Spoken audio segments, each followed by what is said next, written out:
नमस्कार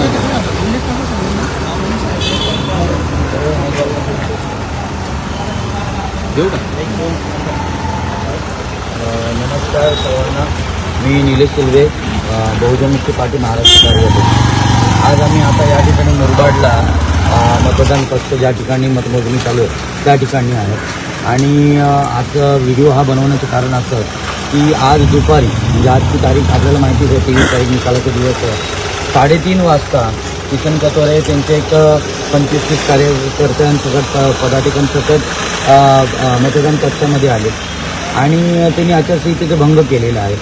आचारसंहितेचा भंग म्हणजे अर्थातच की जेव्हा ते या ठिकाणी आले तर BJPचा पट्टा घालून आले, जे आचारसंहितेच्या नियमाच्या उल्लंघनासंदर्भात आहे। म्हणजे त्यांनी आचारसंहितेचा भंग केलेला आहे। दुसरं, जो गेट बंद केलं होतं सुरक्षितेच्या कामासाठी ते पण त्यांनी त्यांच्या कार्यकर्त्यांनी खोललेला आहे। तर कार्यकर्त्यांना असा अधिकार नसताना पण कार्यकर्त्यांनी तो गेट खोलून किंवा तो जे बांधलं होतं सुरक्षितेसाठी ते खोलून कतोरे साहेब जे आहे ते आतमध्ये आले। त्यानंतर ते स्टेजवरती गेले, स्टेजवरती बसले।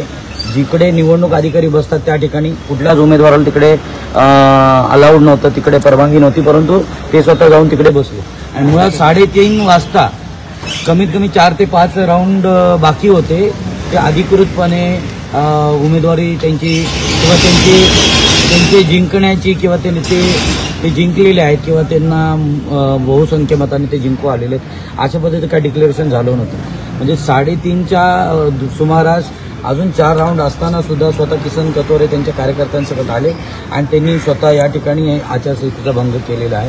तर आम्ही सर्व पक्षांच्या वतीने आम्ही कार्य केलेलं आहे की किसन कतोरे आणि त्यांच्या पदाधिकारी भाजपांच्या पदाधिकाऱ्यांवरती कारवाई झाली पाहिजे, आचारसंहितेचा भंग होऊन कारवाई झाली पाहिजे। त्याच्यानंतर जे अधिकारी आहेत त्या अधिकाऱ्यांनी त्यांना थांबवलं नाही, उलट त्यांचं स्वागत केलं आणि त्यांनी स्वतःच प्रोटोकॉल ब्रीच केला, स्वतः नियम अटी शर्तींचं त्यांनी पालन केलं नाही आणि त्यांचं स्वागत केलं। तर त्यांनी स्वतः पण या ठिकाणी आचारसंहितेचा भंग केला। आम्ही त्या दोषी अधिकाऱ्यांवरती पण कारवाई करण्याची मागणी केलेली आहे। त्याचबरोबर त्यांनी या ठिकाणी स्वतः ते पट्टा घालून आले BJPचा, जो त्यांना अलाउड नाही आहे, आता आचारसंहिता असल्यामुळे प्रचार करायचा अलाउड नाही। तर हे सगळे जे काही प्रकार झालेला आहे हा प्रकार चुकीचा आहे, हा लोकशाहीची हत्या आहे आणि कुठेतरी आपल्याला निश्चितपणे माहिती आहे की हे सर्व जे आहे ते अधिकारी आणि भाजप किंवा हे जे काही मिळून मिसळून सर्व करत आहेत। त्यामुळे ते लोकशाहीला वाचवण्यासाठी आम्ही हा प्रयत्न करत आहोत। सर्व नागरिकांना विनंती की याच्या संदर्भात ही जी व्हिडिओ आहेत, पोस्ट आहे, जास्तीत जास्त शेअर करा। त्यांची उमेदवारी रद्द व्हावी ही पण आम्ही त्याच्यामध्ये मागणी केली, अन्यथा सर्व पक्षाच्या वतीने आम्ही संयुक्त आंदोलन करू।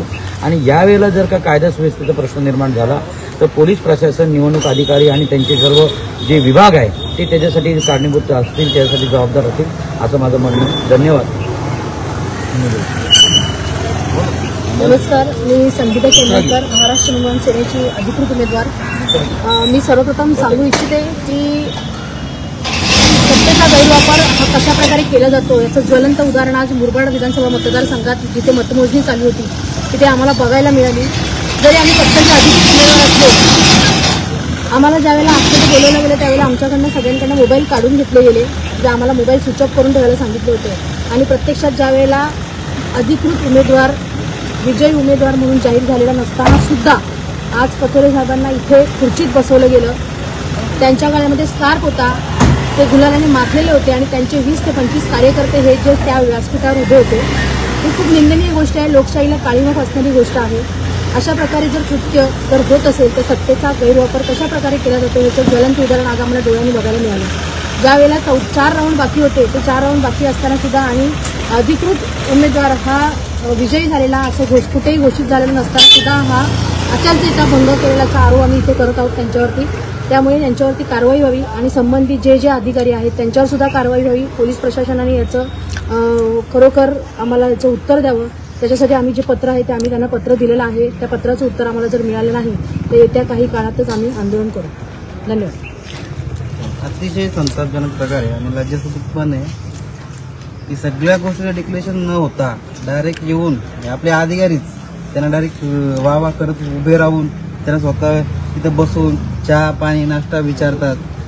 त्यांच्या गळ्यात पट्टा असतो, त्यांचे 10-25 कार्यकर्ते येतात, घोषणाबाजी, मोबाईल आणि व्हिडिओ रेकॉर्डिंग हे अलाउड आहे का?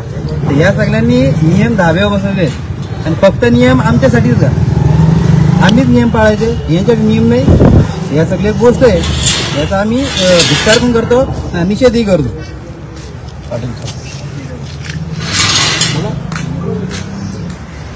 ठीक आहे. आता तुम्ही पाहिलं या ठिकाणी की सर्व आता आम्ही आमच्या पोलिसांच्या कारवाईच्या संदर्भात आम्ही प्रतीक्षा करत आहेत. जर का पोलिसांनी यांच्यावरती कारवाई केली नाही आणि स्वतः प्रेशरमध्ये येऊन जर का याला कानाडोळा केला, यांना कुठल्याही पद्धतीने कारवाई करण्यासाठी जर का पुढाकार घेऊन जर कारवाई नाही केली तर निश्चितपणे बदलापूर मुरबाडमध्ये सर्व पक्षाच्या वतीने एक संयुक्त आंदोलन होईल. आणि मी पुन्हा एकदा पोलीस प्रशासनाला हात जोडून विनंती करतो, निवडणूक आयोगाला हात जोडून विनंती करतो की पुढे कायदा सुव्यवस्था अबाधित ठेवण्यासाठी आपण निश्चितपणे जे दोषी आहेत त्यांच्यावरती कारवाई केली पाहिजे. अन्यथा इथे जर का काही आंदोलनात पवित्र आम्ही घेतला आणि इथे कायदा सुव्यवस्थेचा प्रश्न निर्माण करता निश्चितपणे अडचण होईल आणि सर्वांसाठी एक म्हणजे एक अडचणीचं ठरेल. त्यामुळे आपण असं करणार नाही अशी मला पूर्ण खात्री आहे आणि दोषींवरती कारवाई करतील अशी मी पूर्णपणे खात्री बाळगतो. धन्यवाद. वंदे मातरम. मी योगेश सोनावले. आज आम्ही आलो होतो इथे मतमोजणीसाठी आणि मुरबाड विधानसभा मतमोजणीसाठी. तर इथे आलेले असताना मी एक प्रतिनिधी आहे, उमेदवाराचा प्रतिनिधी असताना मी पोलिसांना 4 वेळा बोललो की आम्हाला आतमध्ये जायचंय. तर मी स्वतः 4 फेऱ्या मारून मला आतमध्ये जाऊ दिलं नाही. आणि किसन कथोरे साहेब हे खूप मोठे लोकनेते आहेत. ते लोकनेते खूप मोठे असले तरी आमचेही उमेदवार आहेत आणि न्यायव्यवस्था ही सर्वांसाठी सारखीच आहे. तर न्यायव्यवस्थेचा इथे कुठेतरी भंग झाल्याचा आम्हाला दिसून येतो आणि त्याच्यावरती लवकरात लवकर कारवाई होईल अशी आम्ही मागणी करतो. धन्यवाद. जय हिंद, जय महाराष्ट्र.